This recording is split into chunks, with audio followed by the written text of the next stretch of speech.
Good afternoon, companions. The Grand Temple is quiet now, but it certainly wasn't earlier on when I opened Grand Sonatas. I know many of you were not able to come for health or travel reasons, so I thought it would be nice to give you a rundown, briefly, of the highlights. I opened and welcomed everyone, commenting that it had been a long time between drinks.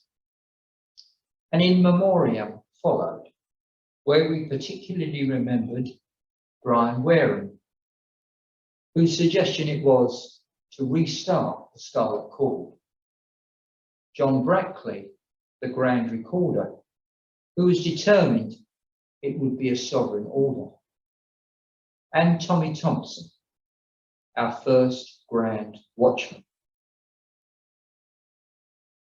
After some administrative business, I was elected and proclaimed as Grand Summus once again.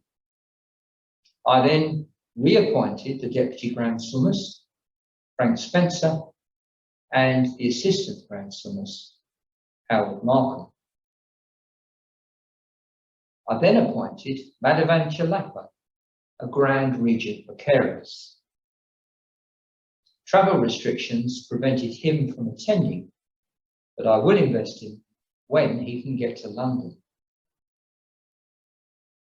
I then appointed and invested the Grand Officers for the year 2021-2022 and received and inspected the Grand Siddiqui. After a little more administration, I delivered this address.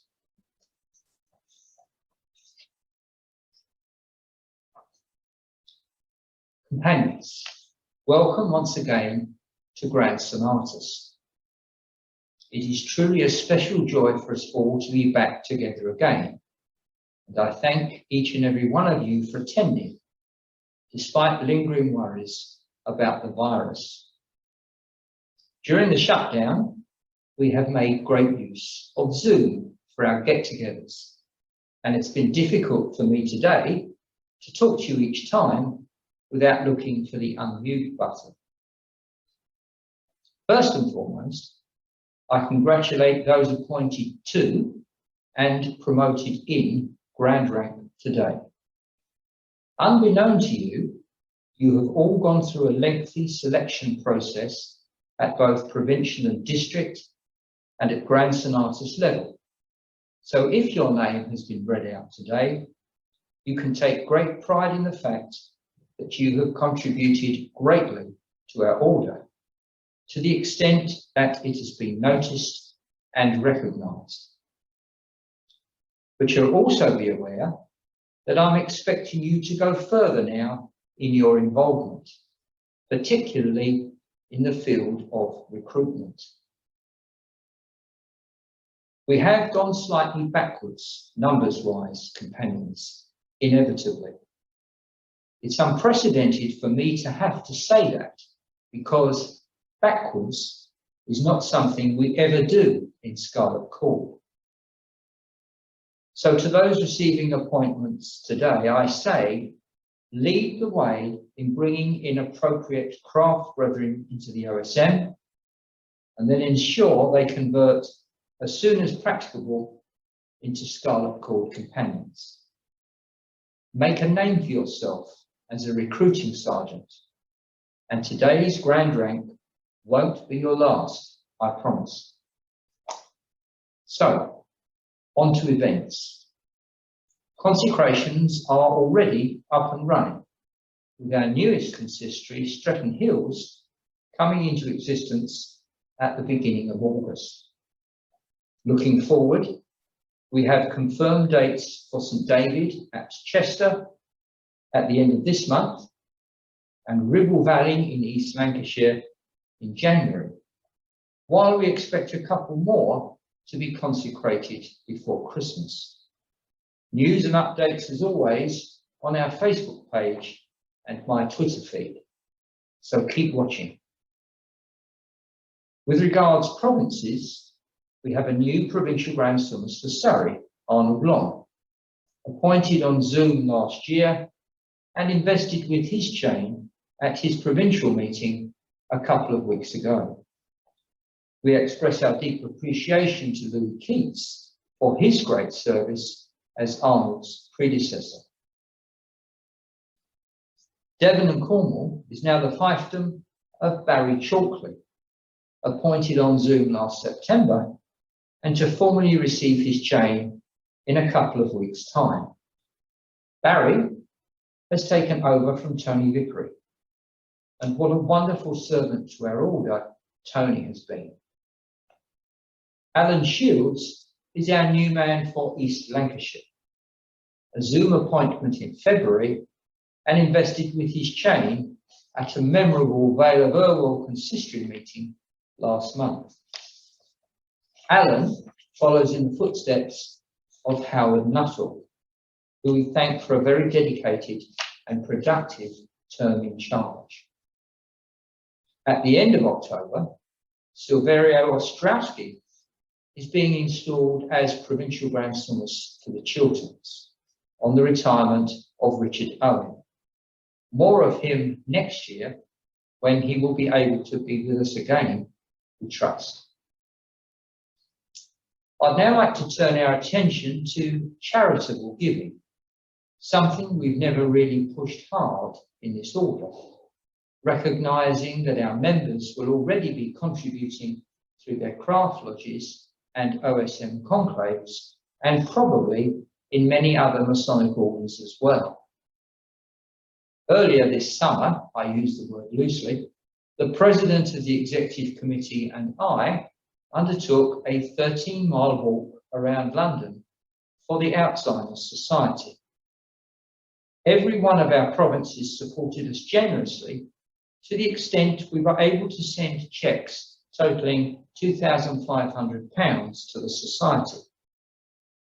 And you will also be aware that our Provincial Grand Summus for Kent, Phil Clare, is currently running an appeal for the same cause.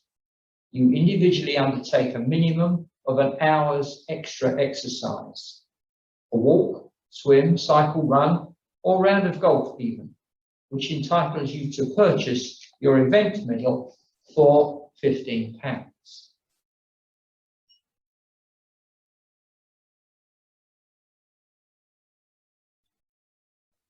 Phil is expecting to raise an additional £3,000 this way. Please see Phil today if you would like to participate. I'm sure we have all had a family member or friend struck down with this frightening disease. So I'm keen for Scarlet Cord to begin a supportive partnership with the Society that finances research and assistance. I would welcome your thoughts on how we might do that going forward. Companions, it's at this stage that we would normally be welcoming our members and visitors from overseas, but I don't believe that travel restrictions have enabled any to be with us today. But from other Masonic orders, I'm delighted to greet my predecessor, Most Distinguished Companion Andrew Sweeney, now of course Grand Supreme Ruler of the Order of the Secret Monitor, Right Distinguished Companion Graham Flight, Grand Sovereign of the Red Cross of Constantine, and Right Distinguished Companion Chris Maiden, Grand High Priest of the Knight Templar Priests. A small number, companions, but all the more welcome for that. And finally, companions, to thanks. To those that have been keeping our consistories going during the pandemic, our recorders and treasurers especially, our provincial and district Grand Summi and their executive teams, and of course to the Grand Recorder Ryan Williams, Assistant Grand Recorder Dan Heath, and all the staff here at Mark Mason's Hall for keeping all the plates spinning, all the balls in the air, and especially for the arrangements for our events this week. Thanks also to our completely splendid Grand Director of Ceremonies and his team, which includes my Grand Sadiqim, whose dedication to duty never ceases to amaze me.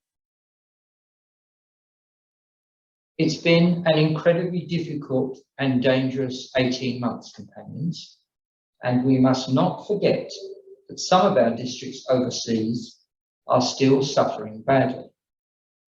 But here in the UK, we rejoice in being able to gather together again. That scarlet cord, the symbol of protection, has been around us, and we thank the God of our fathers for that. It really is time to press the mute button, companions. I said at the outset of this meeting, it's been a long time between drinks. Let's go and get some. Thank you. I then closed Grand Sonatas, and we enjoyed drinks and a splendid lunch. I hope you've enjoyed this resume, companions, and that it's gone a little way to make you feel that you have been part of a splendid occasion too.